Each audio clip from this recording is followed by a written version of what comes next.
Shalom à tous. Si vous faites attention, dans la paracha qu'on va lire, et les Shemot, voici les noms des enfants d'Israël qui sont descendus en Égypte, 70 âmes. En réalité, dans la paracha d'avant, ça avait déjà été mentionné. Et ça avait été mentionné avec chaque nom et beaucoup plus de détails. Pourquoi? Parce qu'il y a un 70 qui descend. Il y a un 70 qu'on ramène ici dans le livre de Shemot pour la sortie. De là, on apprend qu'il y a 2 fois 70. 70 en hébreu, c'est la lettre Aïn. Donc, il y a un Aïn qui descend et un Aïn qui est censé remonter.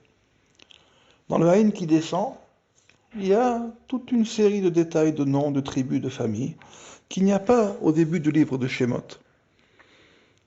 Très peu. Tout ça pour montrer que finalement, la voie de la descente n'est pas la voie de la remontée. Beaucoup descendent et peu remontent. Bien qu'en réalité ici, c'est une allusion aux 70. Bien évidemment, ceci est lié à l'histoire du peuple juif. Mais c'est comme si l'histoire, finalement, c'est une histoire aussi qui se grave, qui prend sa forme aussi dans la structure du monde. Vous savez, la lettre Aïn, elle a 2 branches en haut, et la branche de droite, elle descend, elle fait comme un demi-cercle, elle tourne. Les océans qui recouvrent la planète, ils sont 70% de la surface du globe. Aïn. Et si vous faites attention, que vous regardez l'océan Indien, l'océan Pacifique et l'océan Atlantique, ils forment aussi finalement presque comme un Aïn, 2 puis 1 qui retourne avec l'autre. Finalement, c'est comme si la notion de descente et la notion de remontée, elle est liée au cycle de l'eau. C'est ce qu'on voit que l'histoire qui est finalement la nôtre, elle s'inclut aussi dans un mouvement du monde. Et ça, c'est une chose qui est à retenir. Ce n'est pas simplement le fait d'une descente et d'une remontée. C'est une descente et une remontée qui s'incluent dans un mouvement général du monde. C'est ce qu'on appelle une résonance. Il y a une harmonie, plutôt une harmonique, si on veut être plus précis, et une résonance. Et la résonance ici, que c'est la résonance du monde. Donc c'est pas juste une histoire. Si on creuse un peu plus et qu'on regarde dans les 10 commandements, le premier commandement, il dit « Je suis l'Éternel ton Dieu qui t'a fait sortir du pays d'Égypte, d'une maison de servitude, une maison d'esclavage. » Ce qui veut dire que le premier commandement, c'est de sortir du bord, du trou de l'esclavage. Et ça, il y a marqué, c'est moi qui t'ai fait sortir. Pourtant, on sait très bien qu'on n'est sorti qu'avec une préparation. Ça veut dire que le premier commandement, il est là pour faire révéler le fait qu'on doit sortir du bord, sortir du trou, sortir de l'esclavage. Et ça vient à partir du moment où on reconnaît le fait qu'il y a ce qu'on appelle un grand architecte, un grand patron, et que c'est lui qui va nous faire sortir. Et la préparation qu'on fait avant, c'est se préparer pour pouvoir s'attacher à lui. Et quand on est attaché à lui, alors à ce moment-là, on peut en sortir. Donc le premier des commandements, il est lié à la sortie d'Égypte. L'Égypte, Metzar, ce sont les étroitesses. C'est le fait d'être dans ce trou. Le premier mot, Anochi, je suis. Si vous regardez bien, la première lettre, c'est un Aleph de ce mot. La dernière, c'est un Yud. 1 et 10. Et au milieu, il y a ce qui bouge, le 9, la voix de la Shrina. Et au milieu, il y a marqué Chen. Comme il est dit, et ce fut ainsi, dans la création du monde. Si vous retrouvez les lettres de Chen, leur ombre, en Advash, ça vous donnera le mot de rosée, Tal. Et si vous retournez le 1 et le 10, à la Yud, ça vous donnera la mort. Pourquoi? Parce que sortir de l'esclavage, sortir de l'Égypte, c'est être capable de passer une épreuve, être capable de passer au-delà de la mort. La majorité des gens ne sont pas capables. Et donc ils vivent dans un trou, dans un esclavage permanent, mais ils ne s'en rendent même pas compte. Ils ne s'en rendent même pas compte. C'est ça que le Midrash a dit, de manière comme c'est le Midrash très midrashique, une allusion finalement, au premier mot qu'on a entendu, tout le monde est mort. Et après, Dieu nous a fait revivre au 10e mot, pendant les 10 commandements. Mais en réalité, c'est juste une allusion au fait que Anochi, Tal, Met, si on veut accéder à cette rosée, à cette eau qui amène la vie, il faut être capable de sortir du trou. Et sortir du trou, c'est comme passer par la mort. La majorité des gens vivent dans le trou. Et ils pensent que pour eux, sortir de l'esclavage, c'est simplement améliorer, comme je dis dans beaucoup de proverbes, améliorer leur prison finalement. Pour certains, ça va être repeindre les murs, pour certains, faire quelques fenêtres, voir un peu à l'extérieur ce qui se passe, mais on reste à l'intérieur. Pour d'autres, c'est le rapport à l'argent. Ici, simplement, on mettait un peu d'or dans la prison. Alors, on aura l'impression que ce soit un palais. Mais on voit que ça ne fonctionne pas comme ça. On voit qu'il y a des gens qui ont accès à l'argent, mais qui sont toujours esclaves, ils ne sont pas heureux intérieurement. Et il y a des gens qui n'ont pas accès à l'argent, qui pourtant sont libres. Les deux ne sont pas liés. Et donc le fait d'être capable de sortir pour accéder à cette rosée, ça passe par une mort. La mort de ce qu'on était et de tout ce qu'on avait pour accéder à quelque chose d'autre. Et ça, la majorité des hommes n'y sont pas prêts.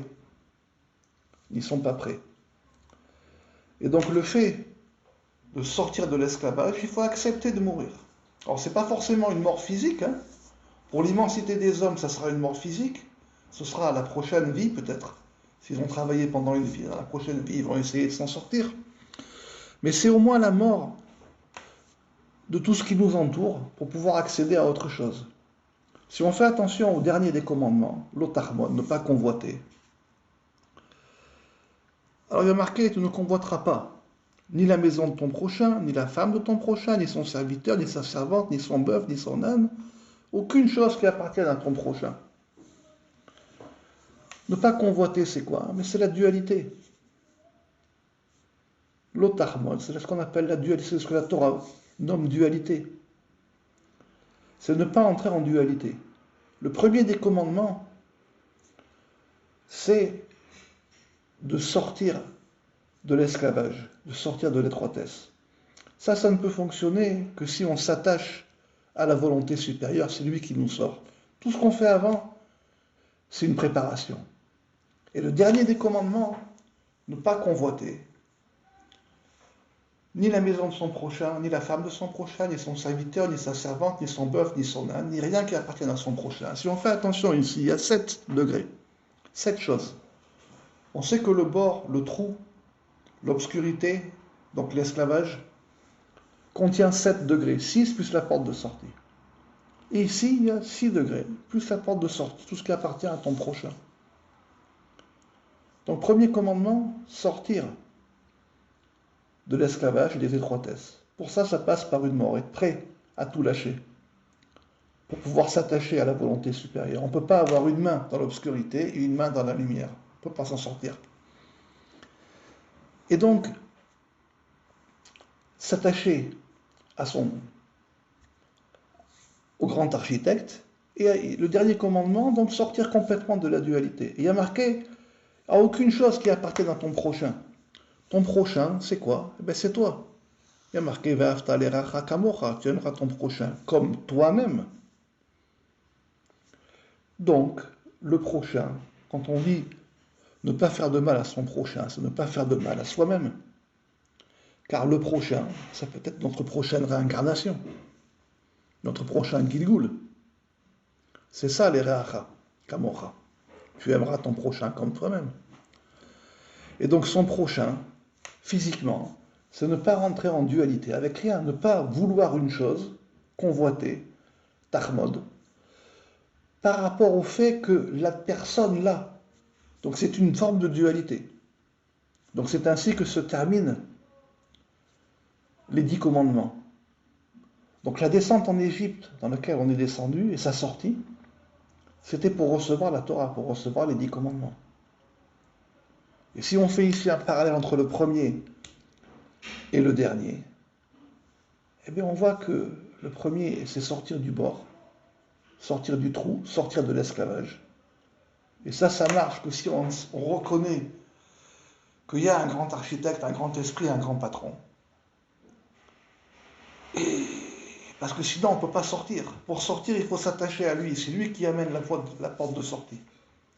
C'est comme plein de gens qui ont des problèmes dans leur vie. Ils ne peuvent pas avancer. Pourquoi? Parce qu'ils ne peuvent pas lâcher prise à des histoires qui sont liées à leur passé. Ils ne peuvent pas s'en sortir.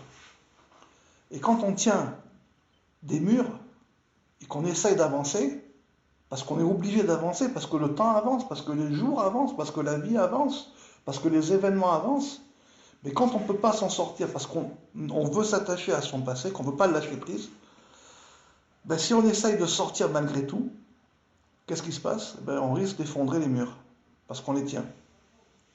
Et dans cet effondrement, il peut y avoir, que Dieu préserve, l'effondrement de la personne. C'est l'une des causes de la dépression. Parce qu'on n'a pas voulu lâcher. On n'a pas voulu lâcher. Faites un exercice, une fois par semaine, qui dure minimum une semaine. Essayez chaque jour de ne pas tenir compte de ce qu'on aurait pu vous faire la veille. De mal, bien sûr. Essayez de lâcher prise et d'avancer. Vous verrez que c'est un autre regard au monde. Et même ne répondez pas au mal qu'on peut vous faire. Laissez passer. Laissez passer. Passez le cycle d'une semaine. Vous verrez que c'est un autre rapport. Bien des gens sont attachés à leur maison d'étroitesse et à leur maison d'esclavage. Ils ne peuvent pas s'attacher au grand architecte. Et donc, s'ils ne peuvent pas s'en sortir, ben, les autres commandements, les 9 autres, ou les 8 autres, si on ne tient pas compte du dernier qui est lié au premier, ne s'appliquent pas à eux. Alors, ils peuvent tout faire, hein. Ils peuvent tout faire. Mais ça s'appelle qu'ils n'ont rien fait. Pourquoi? Parce que ça n'a pas d'emprise sur eux.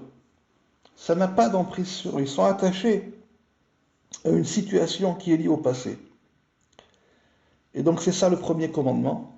Et le dernier qui est dans la voie du premier, c'est de ne pas faire une chose par rapport à une autre chose. Il faut la faire par rapport à soi. Il faut avancer par rapport à soi. C'est ça qui a marqué, tu ne convoiteras pas.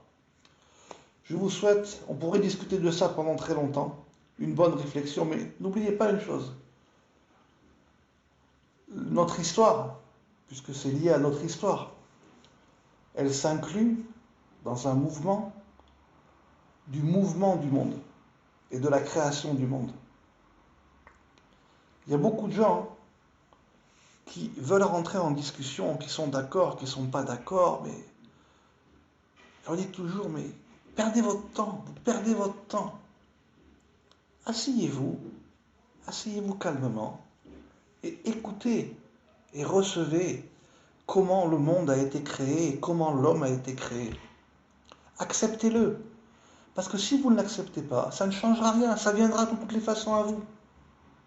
Plutôt que de rentrer en discussion sans cesse, arrêtez de rentrer en discussion. Asseyez-vous avec calme, prenez la mesure du nahat, la mesure de l'écoute, et écoutez comment le monde a été créé. Écoutez les principes qui ont été mis dans le monde et dans l'homme. Et en fonction de ça, vous comprendrez comment vous comporter, et vous comprendrez en fait, pour ne pas avoir à subir du côté négatif tout ce qui vous arrive. Vous comprendrez à avancer. De la même manière, quand il pleut, si vous sortez, vous allez vous mouiller. Vous le savez. Quand il fait très chaud, très très chaud, si vous sortez, vous allez vous déshydrater, vous devez prendre de l'eau. S'il pleut, vous devez prendre un parapluie. Ça ne fait pas de vous une personne soumise. Ça ne fait pas de vous une personne soumise, ça fait de vous une personne libre. Ça fait de vous que vous pouvez sortir et pouvoir vous protéger des éléments et aller où vous voulez. Ça ne fait pas de vous une personne soumise, ça fait de vous une personne libre. Le fait d'accéder à la connaissance et de savoir comment ça a été créé, comment ça fonctionne, ne fait pas de la personne un esclave, Dieu préserve, c'est l'inverse, ça en fait un homme libre. La liberté, la première des libertés, passe par la connaissance. Bonne réflexion.